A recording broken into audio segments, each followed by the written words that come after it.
you are actually different in the headings with everything. And was more detail about what is referred to. But our goals are presented.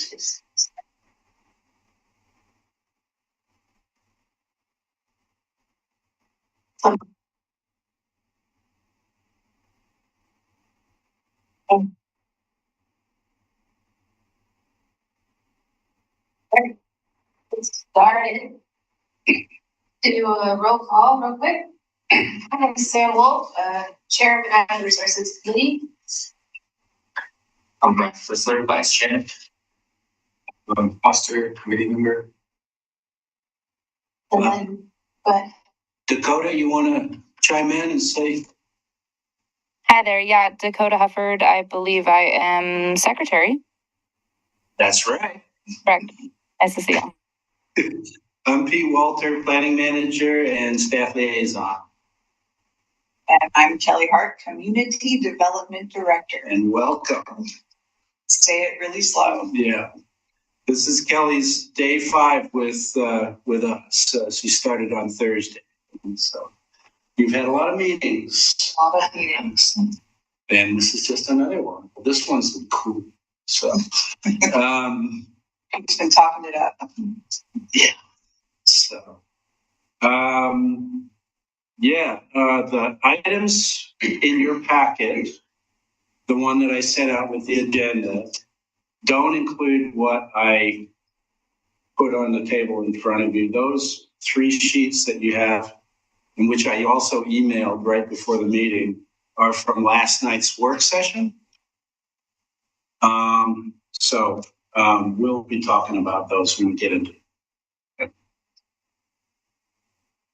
And so we got the roll call, and we have some old minutes from 2022.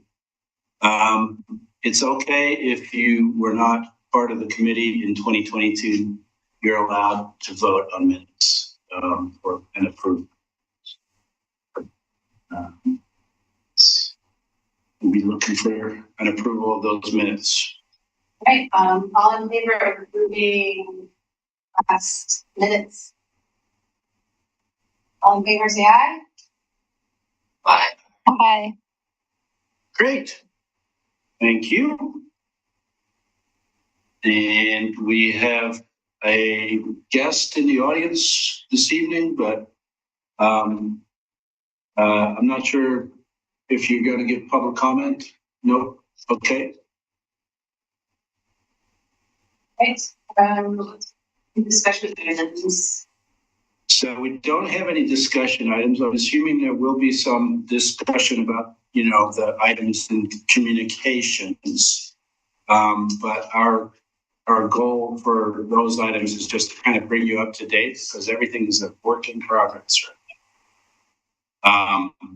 So I'll be happy to go into that. Sure. Okay, cool.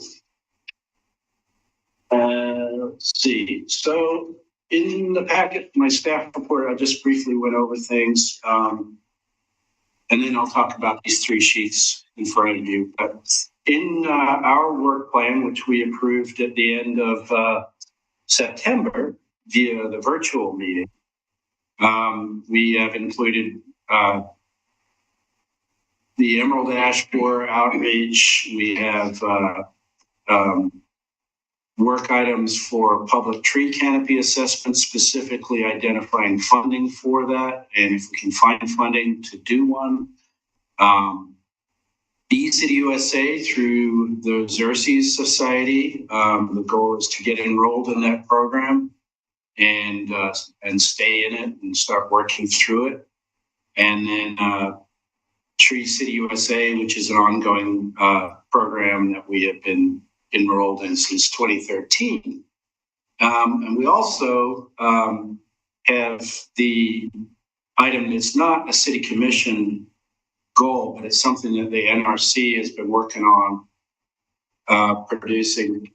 And specifically, William has volunteered to help us with this. And it is to make a user-friendly brochure for owners who have property within the Natural Resources Overlay District, and to inform them about what the Natural Resources Overlay District is, what it is not, what it is intended to be, how it regulates, but also what kinds of activities are not regulated and are promoted as things that are exempt and things we want people to do, such as remove invasive species, plant more native plants, do things that are not regulatory in nature to incentivize. And it was a great idea. I think it's going to be successful.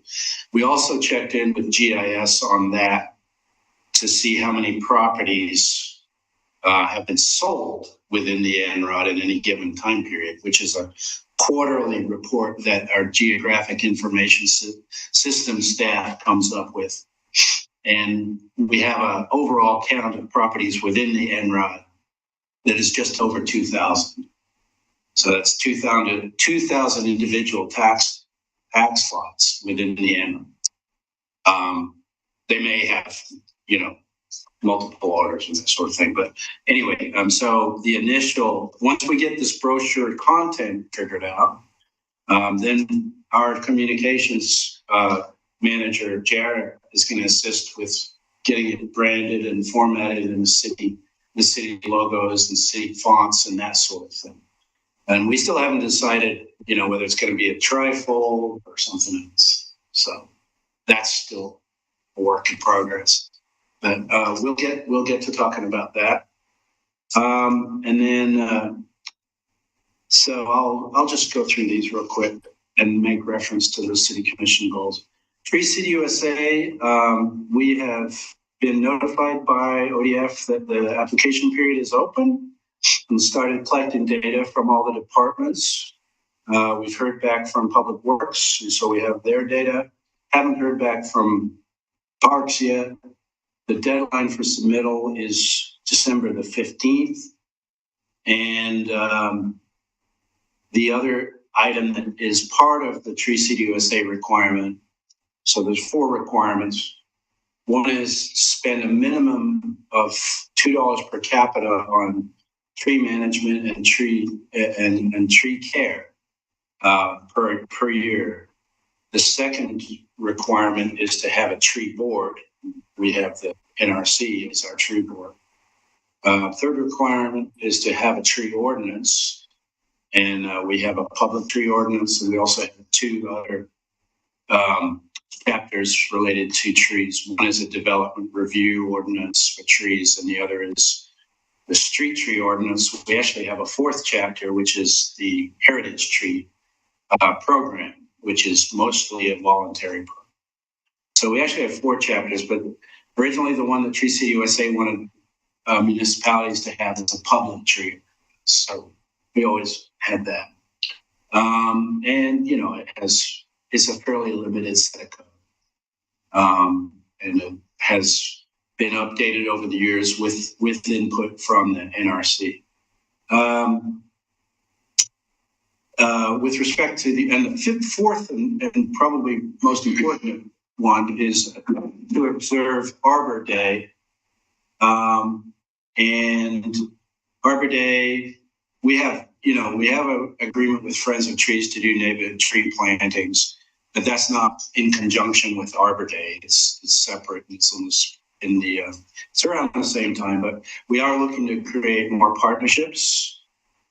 For example, with PGE, with other utilities, with Oregon Community Trees, to make it more of a better public event and more publicized and better in 2026.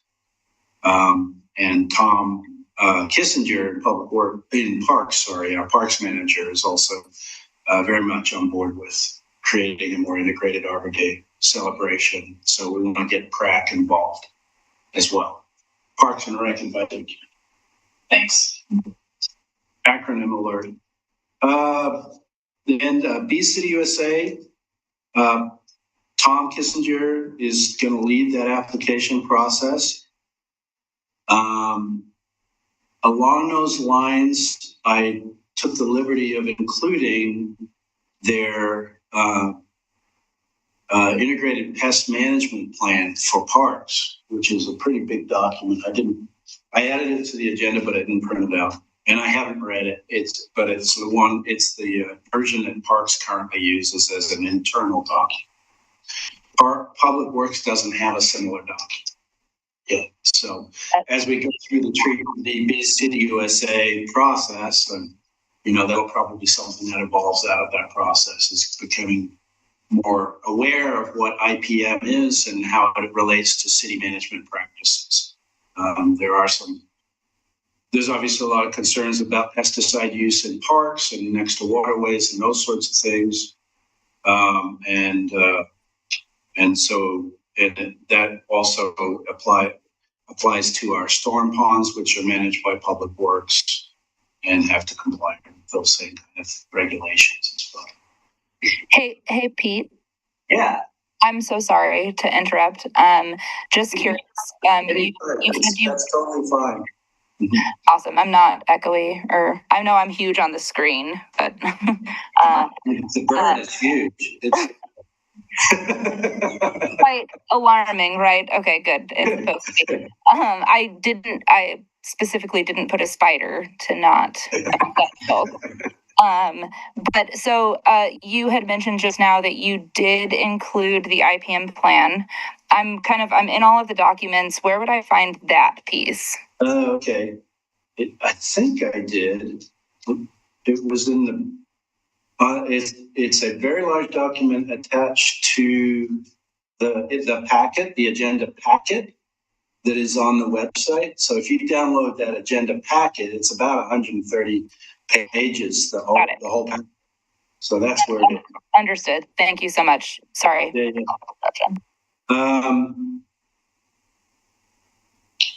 And then on the tree canopy assessment, the focus is on city-owned land. There is a pretty strong initiative right now, Public Works and Parks, working with the Soil and Water District, and we're going to be having a presentation to the City Commission at some point on EAB and our response. Clackamas County Disaster Management is actually heading up the public outreach on the EAB. So we're anticipating much more communication from them. There's nothing on their website right now about it. If you go to Clackamas Disaster Management, most of the information is on the, Oregon Extension or the Soil and Water District or something like that. But in terms of corralling the various cities and counties in Clackamas County, they are the lead on that. The canopy assessment is, I think, going to target in particular ash trees, but it wouldn't be a full tree inventory at this point. It'll probably be, we'll use as much technical assistance from Oregon Department of Forestry as we can, and probably use their database, right, to upload to. Sure, real quick. Yeah. So a canopy assessment is like not tree. Is not tree inventory. Right. Yeah. So it's just looking at where those green blobs of trees are, and distinction to grass and pavement and other non-tree. Yeah. In the shade. Yeah. So it's not going to distinguish individual trees. It's not going to point out like this tree on this street, in this species in this condition. It's not doing anything. Right. It's just looking at coverage of canopies in a given year. Yeah. And I think for us, when we use that with our other GIS layers, it will help because we can see what proportion falls into right of way, what portion falls in city-owned tax lots, what portion is on public residential or private residential land, etc. Kind of slice it up that way, and then figure out where we're at as a city and where we want to be, because we don't have a canopy goal. We don't have a plan. on how to get there. So the idea is, this is very much a starting. And then from that, I assume we can, potentially start drilling down to more point-based data, which we do have some point data, but it's fairly old. It's from, I think it's about 10 years old. Yeah. I'm so sorry. I'm trying to raise my hand. I'm sorry. No, I don't know how to. It's not immediately showing up. I did just want to just speak up. That's totally fine, Dakota. If that's okay. I'm so sorry that I'm not there, and I did want to just actually take a second to apologize for missing our last meeting. I did want to say, so I'm an entomologist, so I work with the Clackamas Soil and Water Conservation District. I've done 2 of their EAB workshops so far. And so if there's any type of kind of way that I can be helpful in the city's transition to either like how we're marketing things, how I have a whole thing, workshop worth actually of stuff that I have prepared. So I'd like to throw. That's great. That's great. Good to hear you. I really like that because, we have an Oregon City group of experts, and I think it'll be important to kind of, we have a unique set of codes and policies and wants and needs as a city. So I do like the idea that, it's not just going to be a big, broad, county-wide thing, but there's a lot to be worked out. But that's, if we can lean on you for some expertise, we do definitely want to. 100%. Yeah, please do reach out about that. I'm like, I say this all the time. I paid for the master's in entomology. I'd really like to use it. So, and then I can also speak to just very briefly about what the Soil and Water Conservation is doing and how they're mapping out their stuff. And so that kind of like the overall canopy cover is obviously really important in terms of, all of the general riparian and health stuff, but so much of that is ash. And so Soil and Water they have a bunch of overhead photography that they're using as well, and they're mapping out private properties. And so I think that there's like a lot of room for collaboration there with the city, as it unfortunately, inevitably becomes more of a problem. Anyways, just, feel free to, please, I'm happy to help with that. Okay, great. Thank you.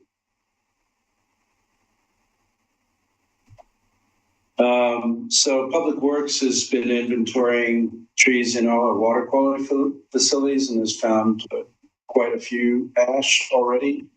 We also have ash growing along our corridor, Beaver Creek Road, from the main entrance into town, and it's all ash on one of both sides of it. So there's gonna be a gaping hole in the tree canopy along Beaver Creek Road when those come out.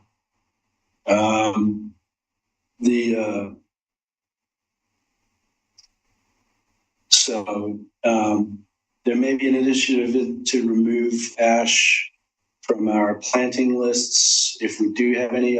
We don't have any on our street tree lists because I think we amended them back in November 2018. So that part's good. And we may also need to expedite removals through our permitting process. But of course, given that you're not allowed to move the trees once you remove them, there's some logistics. There's also timing. Mm-hmm. Seasonality. So the recommendation is if you're not planning to treat a tree, like if it's too small, there's a size threshold for a tree that you can treat it. And if it's below that threshold, then that tree is not suitable for treatment. Okay. And I think it's like 6 inches. GBH. Yeah. So it's too small. The general recommendation is if it's within a buffer of infested area. So the immediate buffer is like a mile, and then the fly radius of a certain percentage of emerald ash borer is about 3 miles. So the current positive identification point on Fisher's Mill, what is that mill that's out there? Fisher's Mill, I think it is. And Redland Road is where that property is, but they had a positive identification of EAB there. They have a 3 mile radius that they fly. And they're very good. When they lay eggs, they're like 89% viable. Springtime. In the summer. When they fly, it's about mid-June through September. So like beginning of October, usually when they stop flying. But the wood is still infested. So the recommendation is to not remove debris or do any wood removals during the Spring, summer. during the summer generally, when the adults begin to emerge and start to fly. Yeah. So don't remove the wood there.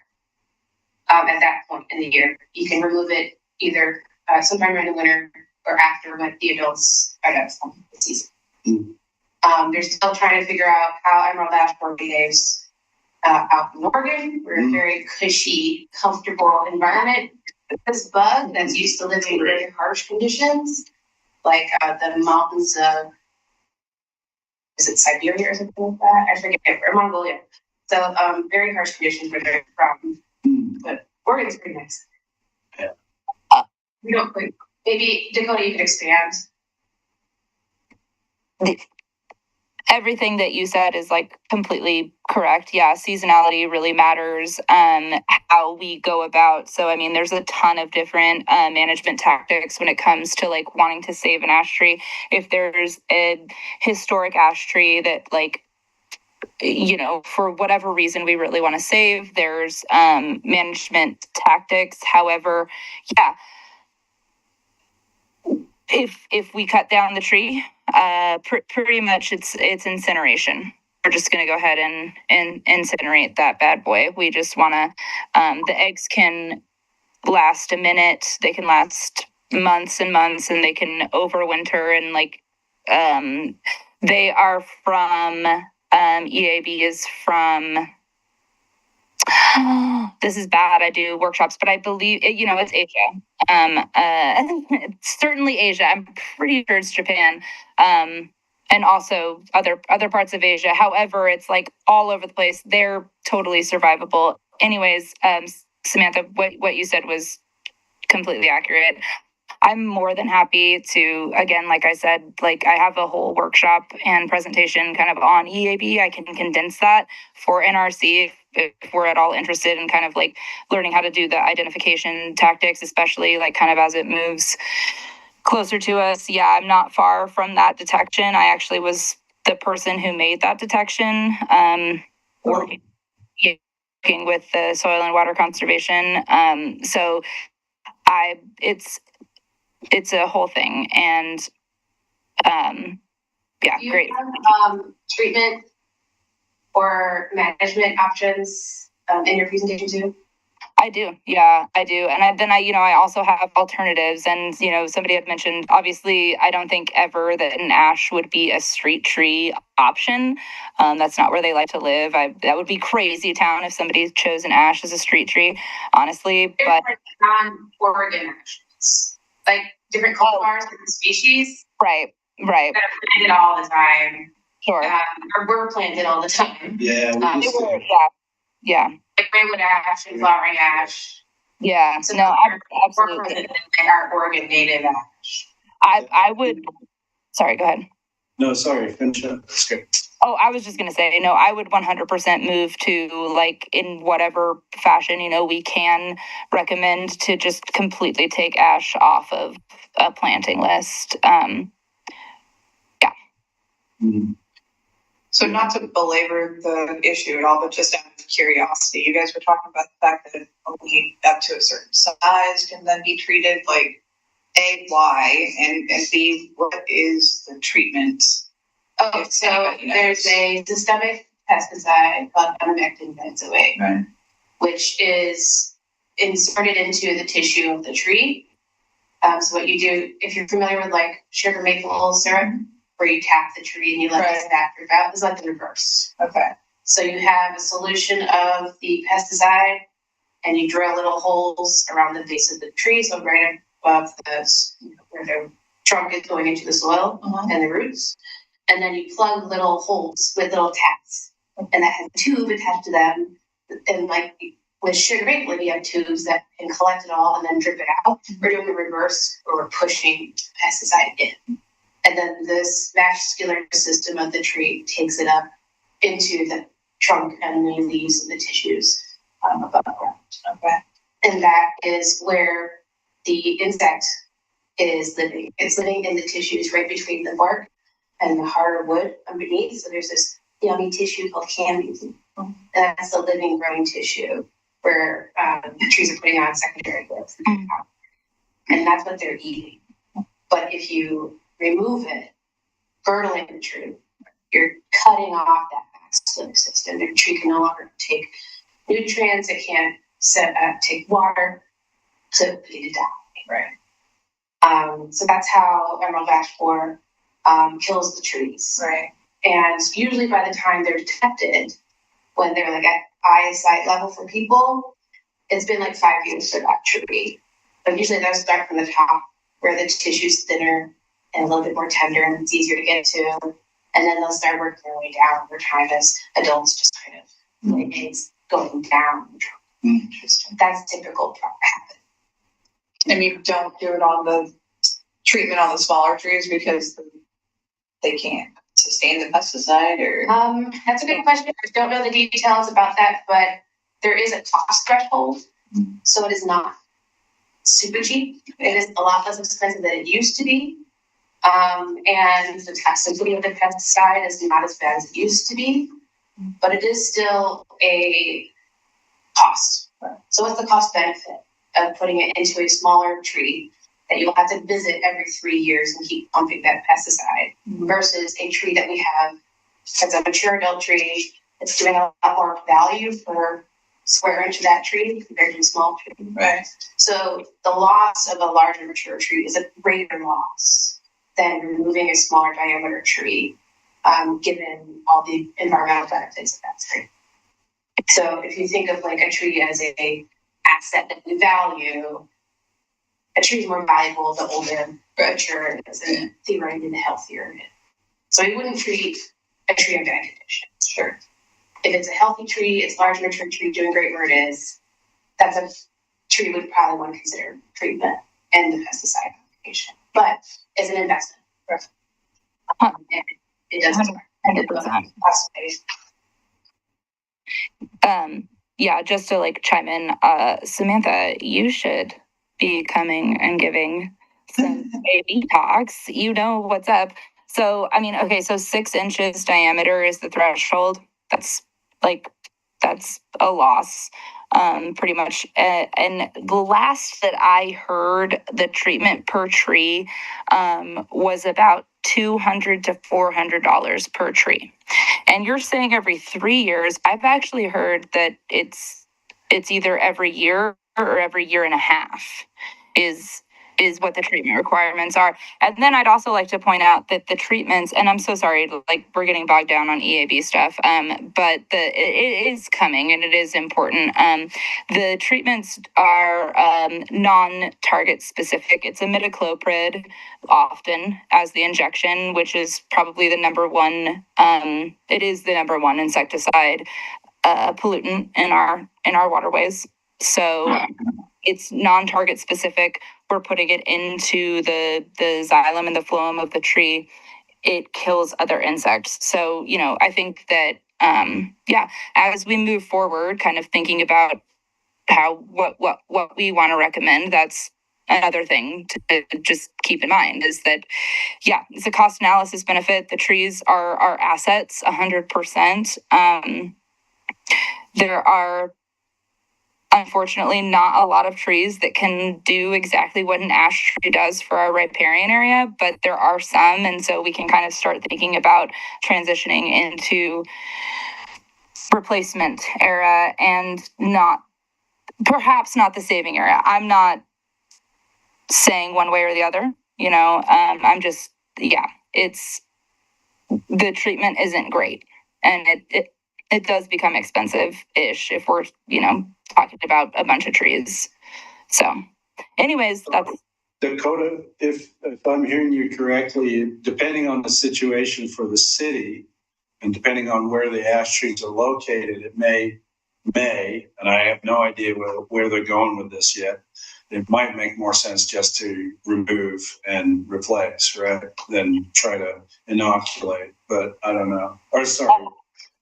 Again, not making a unilateral decision here, like for the NRC as a whole. Like, I'm 100% open to discussion about how we would advise to commission or parks and stuff about how they go about this. But yeah, basically it becomes, you're like a dying effort for a few really big, awesome trees that deserve to have their, space and are serving their function. But unfortunately, the situation is what it is. The emerald ash borer is here. It will unfortunately get all of the ashes. And I think that, a good position for the NRC to kind of just situate ourselves in is a replacement type of situation.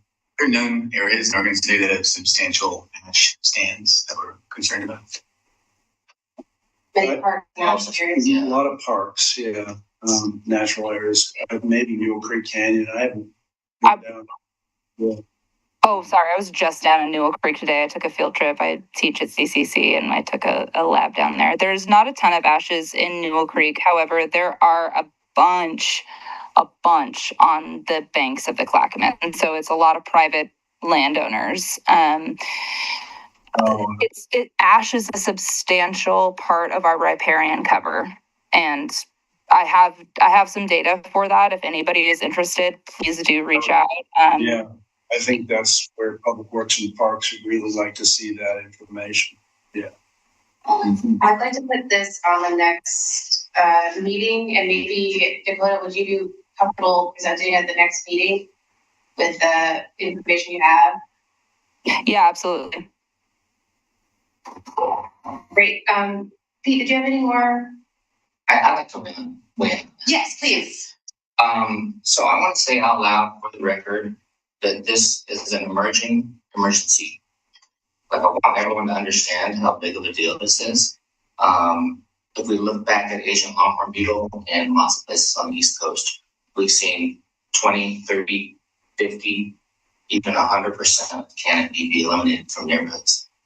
So a really big deal. It's really serious, and our city commission needs to understand that this is literally knocking on the door.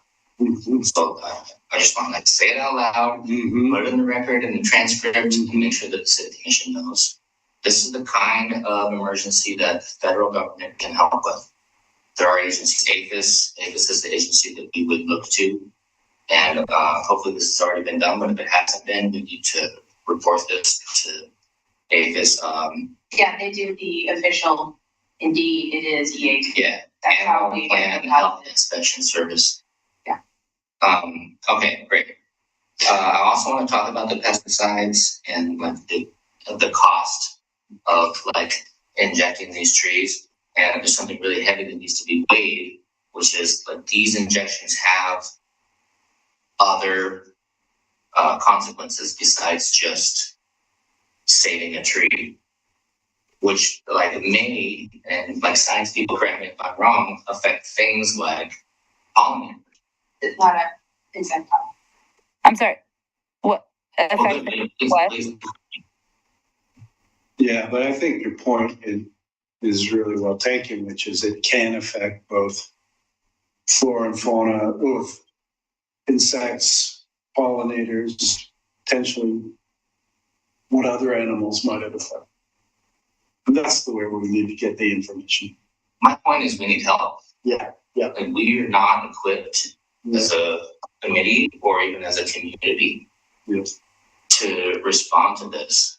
And you know, I imagine Dakota has a lot more information about like how other communities have responded to this. My experience is in Asian longhorn beetle, where I've seen like literally a large portion of New Jersey like completely deshaded.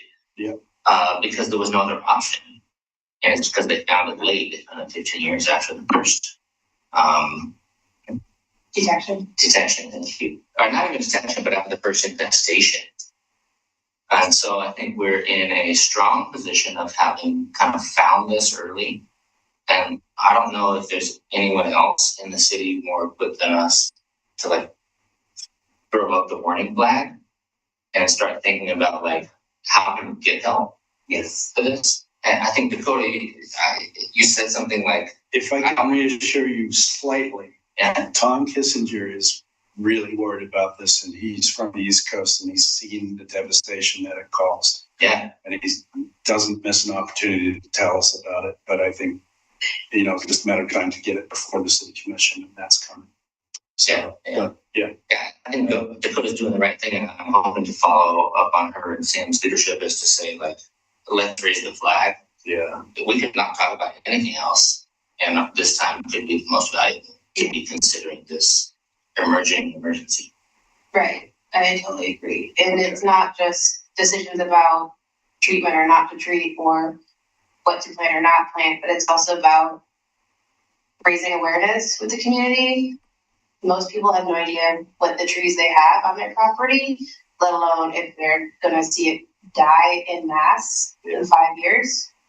And also, in some ways, if the city knew that we had a detection and that we knew it was here, the city can be liable if there's any property damage or result of failing trees on people's property. So I want to boost your message and amplify it with more urgency. I'm glad Tom is on board and aligned. But yeah, I really want to make sure that we're not moving slowly on. Do we have GIS data on ash tree populations in the city? No. As far as exactly what you're talking about. That would be a valuable step. I love to hear that Tom is out there telling horror stories. Like that makes me super happy. It's it is to get the other type of kind of implication that we need to think about this is that we have multiple native species that look similar enough to EAB that folks are going to get confused, and we're already in kind of an an absolute invertebrate extinction crisis. So let's, as soon as we can get ahead of people freaking out about bugs, I think is, They're more likely to see a tree in distress than the bug itself, unless they're like staring at ash trees that they know are ash trees like all the time in the summer. They're fairly small. They're like about a half inch. They're super. Well, got a web page. Yeah, so they probably just see the signs or symptoms. They wouldn't see the bug first. But I totally agree, Dakota, that we need to do education and really focus on. Honestly, Samantha, you've got it. Let's you and I team up. You can help me deliver All just coming from OEF. Yeah. Exactly. And I've got Kat and Matt, which are the EAB kind of like folks like at ODF. And so the main other thing that people would reach out to me and think was EAB is a golden bee breasted, which does look significantly different and is a completely beneficial, awesome beetle that we have. So yeah, it's, little things like that. So what it sounds like is there's a good plan of action for the next meeting to talk about this as the main item, maybe come up collectively with, a plan of action of how to raise awareness, have you guys do a collective presentation, and that be the main focus of the meeting. Sure. Yeah, I'm happy to work with you, Dakota. And I can also, together we can reach out to Kat and Matt at ODF for materials. They do excellent presentations as well. So if you feel like I have them. I have them on my computer, right now. They've presented for me, and I work with them. I'm on the EAB subcommittee for the Tri-County area. So yeah, anyways, I have all of their stuff. And we could have them come talk, or I'll surmise it. Sure. Whatever Yeah, we got it. do, I'm happy to support. But if we need more proactive guidance on mitigation or management, I think that would be valuable. Any more comments or questions? Just, 2022, we were talking about this. We did planning, created a utility bill flyer and sent it out. And put up a city website about it with links to the various agencies and where to report it. So that was our initial effort back then. Now that, the county and all these agencies have gotten involved, I think there's more impetus from the departments to actually galvanize and get something done. Yeah. So we were saying all that. And then Sure. publish it to the top of our whatever website blog. Yeah, I mean, it's up right now. It's on the city site. Yeah. I don't know how many hits it gets, so I'll monitor this. Even a way to float it to the top, I think might be valuable just because it's in the discovery. We can Is that- putting together some Facebook posts thing and then link to the website. Yeah. Any of our websites, or communications go through Jared, our communications coordinator, and I've already talked to him. He's been in several meetings about the EAB. He was there last night when we were talking about various things, but yeah. He's our ally when it comes to getting the word out on various social media, and pumping it up to the top of the Facebook post or whatever. Is that something that would be useful to put in trail news? The website's great and it's wonderful that it's on there, but I don't know how many people regularly are checking the Oregon City website. The population of that trees, because it's possible. I was asking about the location of population of trees that actually it's possible to send targeted mailings to people who live in places where there's a lot of trees, but nah, it's going to be more effective to get everywhere. I think, this blanket. Yeah. These things are pretty sensitive. I did email, I think it was Jared Lyman that handles the trail news. I didn't hear back, but I will email him again about getting the NRC kind of column, having a feature on this, I think would make a lot of sense.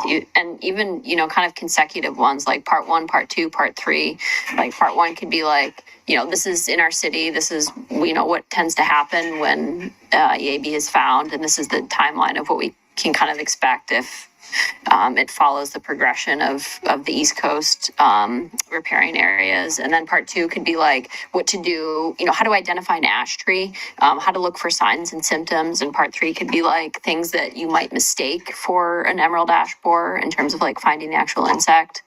Because I feel like there's just a lot. And if we just have a little blurb, but maybe to also enforce the urgency, having just a really targeted thing, because this seems like probably one of the most emergent things that could be conveyed that is relevant to our committee.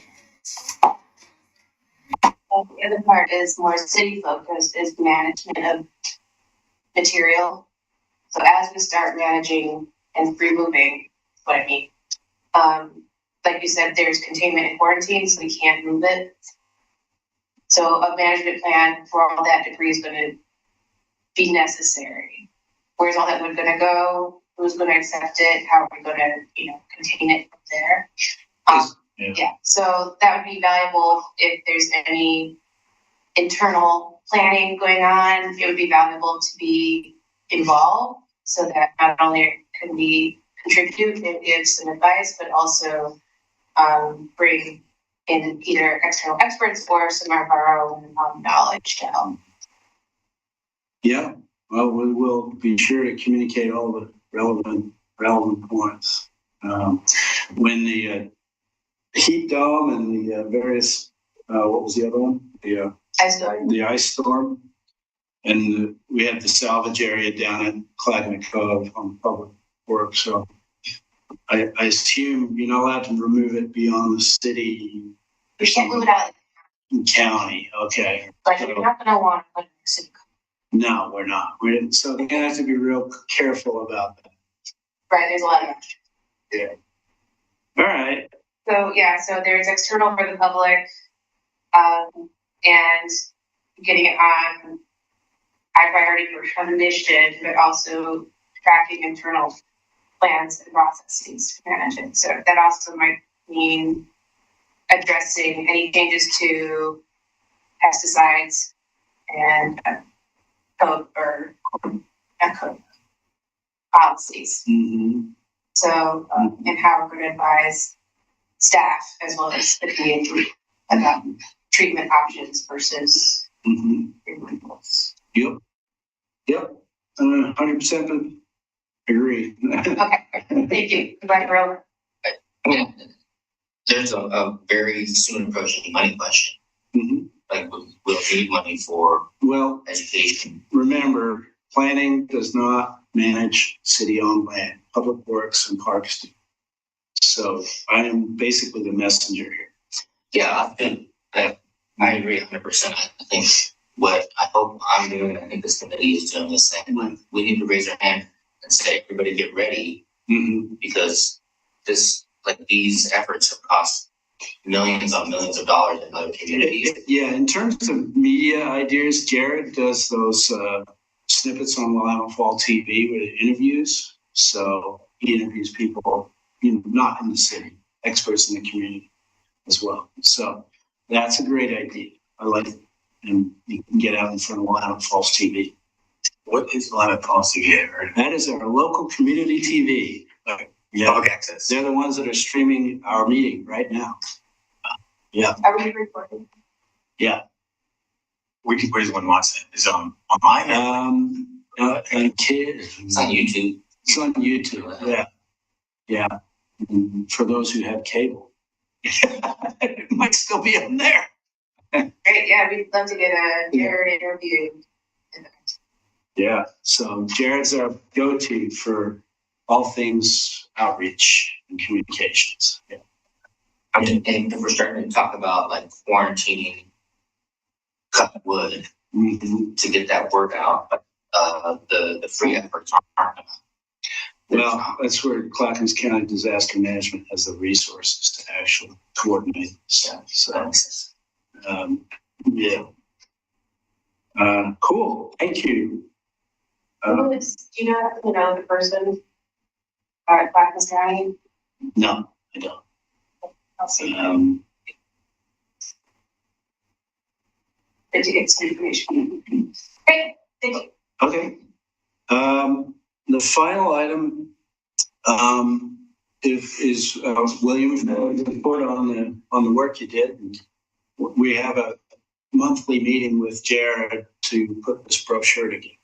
So, yeah. Sure. Yeah, I produced a draft of the letter. It was attached in an email. I mean, I don't think we expect everyone to read it and give input, but I would appreciate input from as many people as that would care to do it. Yeah. So obviously, I'm going to get input from planning to make sure I'm not misrepresenting the code. But I could also, I'm not really used to writing for like this kind of audience. So I want to make sure that it's friendly and not too like draconian. Although I think there's going to be, there's going to be people who are going to see it that way, no matter how I write it. But if any input on like tone or the structure of the thing, that would be helpful. Part of it is we have a page on the website about Enron, and that wasn't included in the attachment. We want to include links and resources related to Enron type things, planting, native plants, conservation related stuff. I don't know how broad I'm going to get, but if you have any ideas about, materials that can go on the website, that would be helpful. Yeah, that's pretty much it. I think that is the key to your input is making this a approachable and understandable document for homeowners, and not getting into the weeds too much on what the city code says. It's a little tricky because there's so much in there, and it's hard to just like parse the code. I ended up using ChatGPT to parse the municipal code into digestible bullet points, and then I wrote it based on that. But I think it did a pretty good job. Yeah. But there's just a lot of detail in there. I don't want to put too much detail in the letter. And because I also don't want to give the impression that what is in the letter is everything. I liked it. Like what I've seen so far, and I'm looking forward to our meeting coming up on the 21st, I think. We'll get input from Jared. I'm so sorry. I just wanted to chime in. I did look, I looked over the brochure, and kind of like, again, this is some of what like I do for the Watershed Council, for Clackamas River Basin Council, is create, little parcels of information for folks that don't want to read the city code or all the things. So, William, correct? You're the one kind of spearheading. This is your baby. I would love your input. Yeah. Oh, okay. Then maybe, I don't know if it's appropriate for us to connect offline about this. I think it's fine. It's fine. Yeah. We've already made the decision to put this together. And at some point we'll have a final draft to look at. So I don't think there's any. Two of you just have to create a quorum. That's true. If it's just the two of you, it's not a quorum. So not a quorum. So yeah, William, please reach out. I can give you a little bit of my edits and stuff. Just really briefly look through Google Docs and stuff, if that's okay. Definitely. Yeah. I will. Cool. Because it looks awesome. But yeah, condensing information, putting in graphics, actually designing the crux of the brochure. Yeah, graphics and design and all that is going to be Jared's thing. Cool. So I was specifically tasked with just providing the text. The information. Yeah. But here, I'm sure you can give input to Jared on all that as well. It's not, for sure. If that's his deal, that's wonderful. I'll send you my edits, and so we can kind of just go from there. Okay. Sounds good. Thanks, Dakota. I also read it, and I don't really have any feedback other than I think it was a well-written letter, and I think that positing it as questions is just a really effective way of it's easy for people to kind of skim and get to the answer that they're looking for. So yeah, I don't know. I think it looks good. Thanks.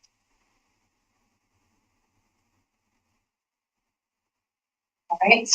Anything else? Your staff part?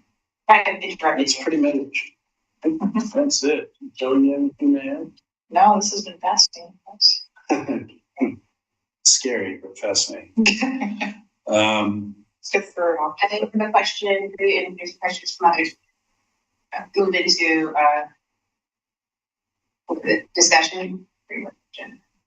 Well, we don't have any discussion items. Perfect. Then public comment. No, we don't have any public comments either. Next one would be adjournment. Communications.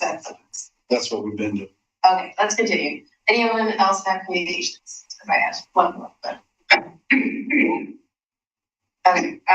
Question I received was about progress on funding for the Willamette River Road or 99E Road project. Okay. Road improvement, and then the adjacent Riverwalk Bridge project. So do you have any updates for us on that and funding?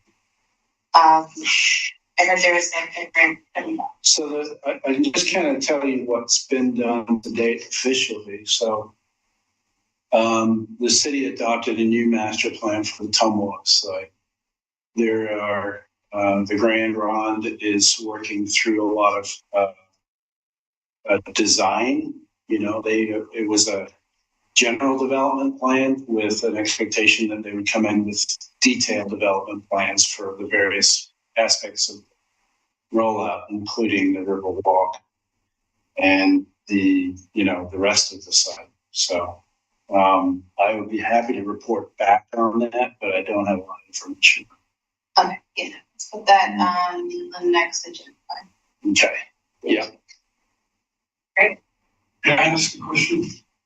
There was a plan for a walkway to access the old Canadian Park. That was a plan some time ago. I know, it'd be nice to know if there's anything going on there.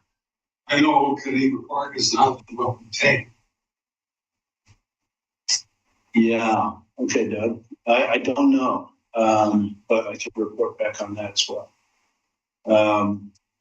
I think there was an item goal. To the area of the trail, not the trail, the Museum of the Oregon Territory, Museum, essentially connected to that area.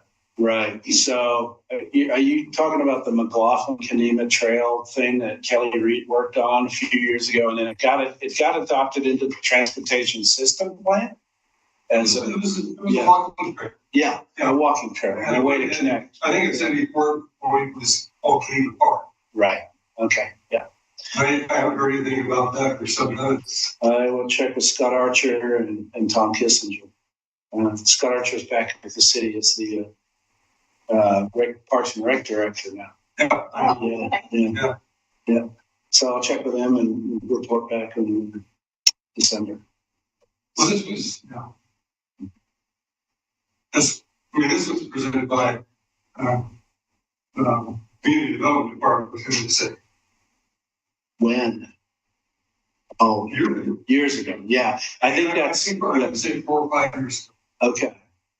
Yeah, I believe that's the McLaughlin-Kenema Trail, but it goes through Kenema Park, and there was a sort of a greenway for a day, is what Kelly called it, and there's collaboration with folks from Kenema and PRAC, and folks were invited to figure out the best route, both on street and off street, to actually connect Kenema through eventually to the Tumwater site.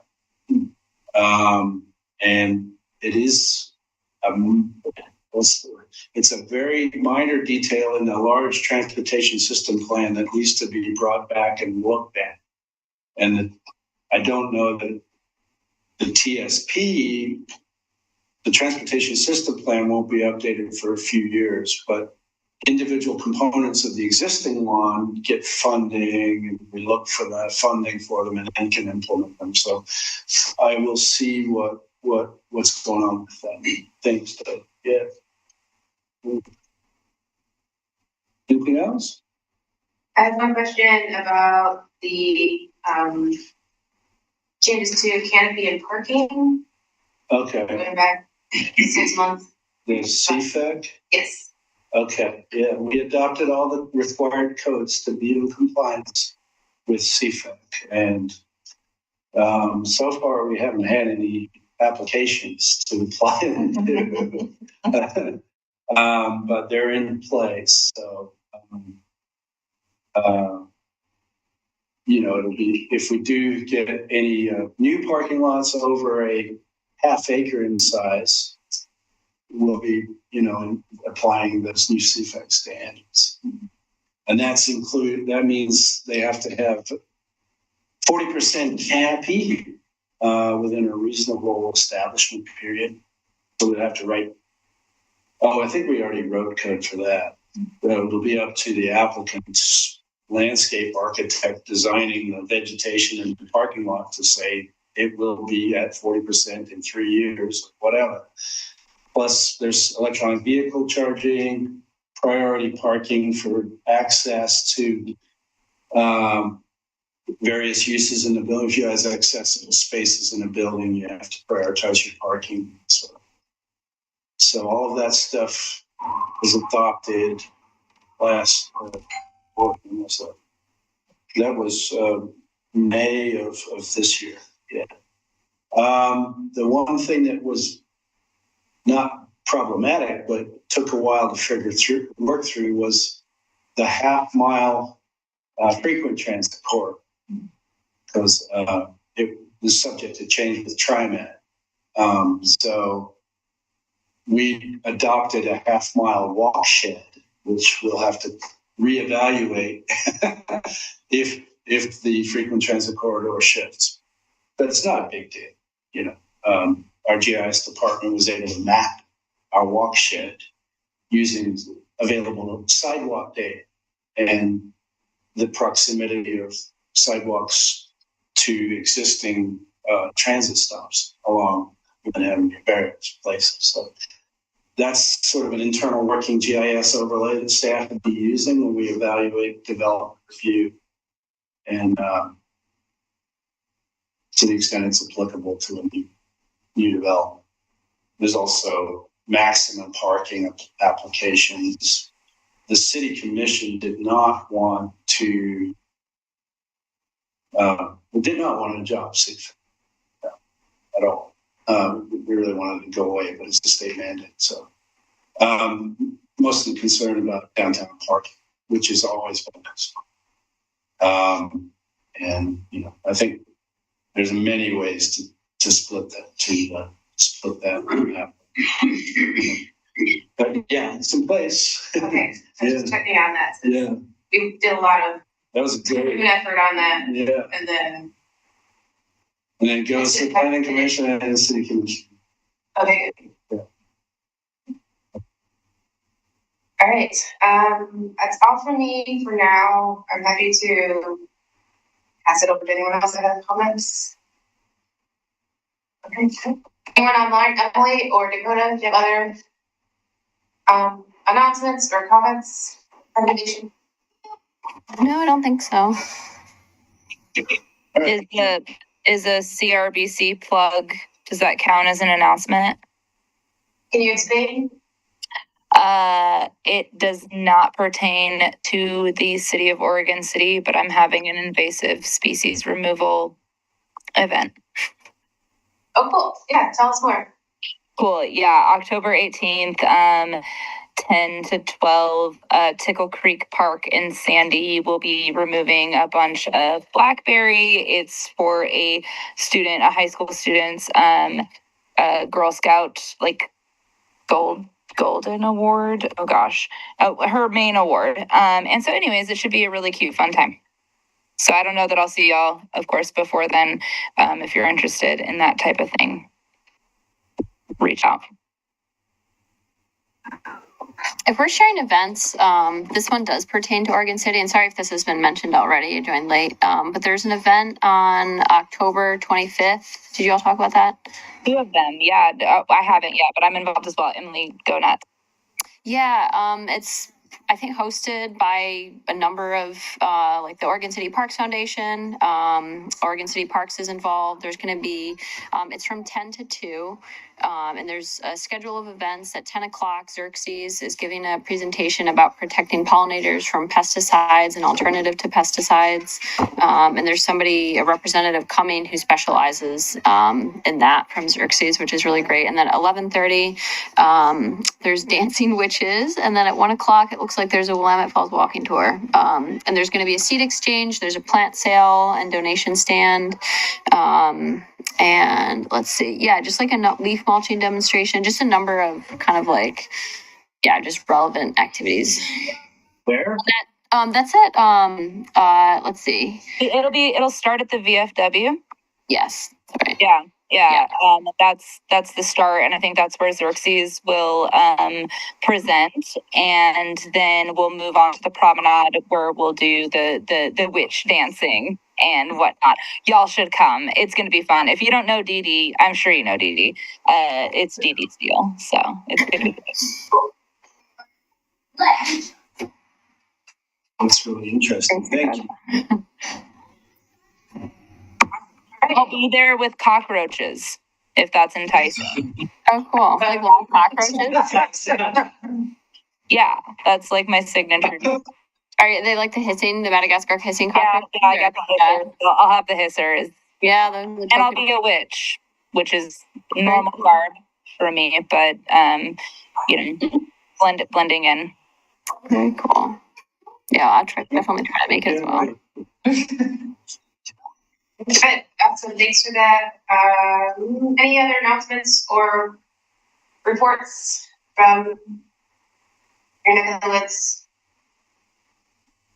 Oh, I guess I have one more thing. I'm also on PrAC, and Tom Kissinger and Parks gave a presentation recently about the dog park. I'm forgetting the name of the dog park, but there's Wesley Lynn. Yeah, I think it's Wesley Lynn.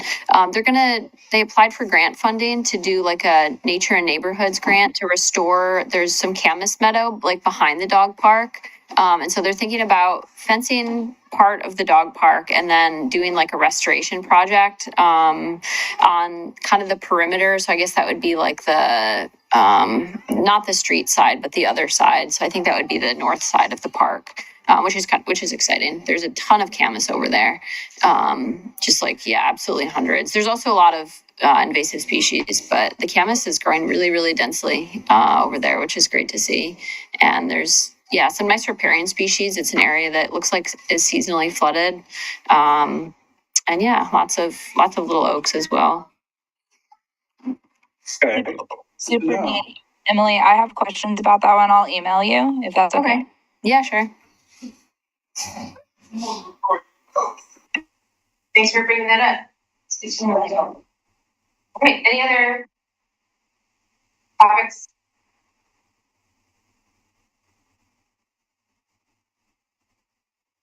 All right, well, I move to adjourn the meeting tonight. All in favor? Aye. Bye. All right. Motion carries. Thank you, everybody. Thank you, Pete. Thank you. Being here.